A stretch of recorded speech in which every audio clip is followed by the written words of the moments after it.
જય હિન્દ, જય ભારત. એક્ઝામમાં ફેલ થવા માટે શું શું કરવું જોઈએ? તો એમાં પહેલું જ છે કે ઇરેગ્યુલર રહેવાનું.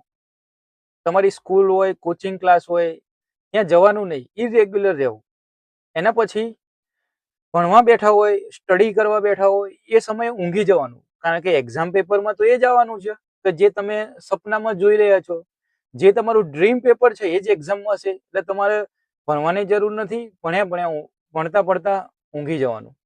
એના પછી અમુક મિત્રો એવા બનાવો જે તમને ફરવા માટે ઇન્સ્પિરેશન આપે કે ચલો આજે ફરવા જઈએ, ચલો આજે આમ કરીએ, ચલો આજે તેમ કરીએ, મોટી મોટી વાતો કરે, પણ એના અને સ્ટડીને કંઈ લેવા દેવા હોય નહીં. તો આ બધા જે કામ જે છે એ ઘણા લોકો કરતા હોય છે.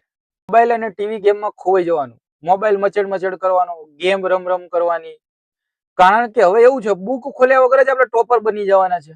તો ખોટું બુક ખોલવી અને મગજને કષ્ટ આપવું એની કરતા મોબાઈલ અને ટીવી થી જે છે એ સરળતાથી ટોપર બની જતા હોય છે લોકો. એ પણ કરી શકો છો. હવે વાત કરીએ કે ખરેખર એક્ઝામમાં પાસ થવું છે તો શું શું કરવું જોઈએ. તો પહેલો જ નિયમ છે કે સ્કૂલ હોય કે કોચિંગ ક્લાસ, આપણે ત્યાં રેગ્યુલર રહેવાનું. અને ત્યાં જે પણ કામ થઈ રહ્યું છે એને નોટ્સ સ્વરૂપે પોતાના હેન્ડ રાઇટિંગથી નોટ્સ બનાવવાની. પ્રિપેરેશન માટે ટાઈમ ટેબલ બનાવવાનું.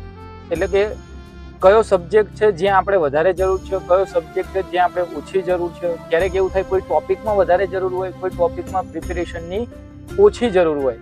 તો એ મુજબ તમે તમારું પોતાનું ટાઈમ ટેબલ અલગ રીતે બનાવી શકો, એક સિસ્ટમ બનાવી શકો જેને તમારે ફોલો કરવાની રહેશે. એના પછી લાસ્ટ પોઈન્ટ કે રિવિઝન.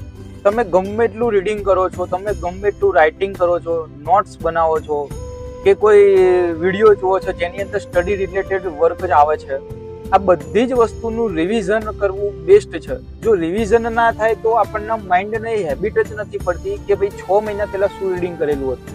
એટલે રિવિઝન અને પોતાની નોટ્સ આ ખાસ ઇમ્પોર્ટન્સ છે અને એનાથી કોઈ પણ એક્ઝામ જે છે એ ઇઝીલી ક્રેક કરી શકાય છે. સામાન્ય રીતે રિટન પ્રેક્ટિસ જે છે એ તમને બાર સાયન્સ હોય કે યુપીએસસી એક્ઝામ હોય એમાં સરળતાથી પાસ કરાવી શકે છે. જય હિન્દ, જય ભારત.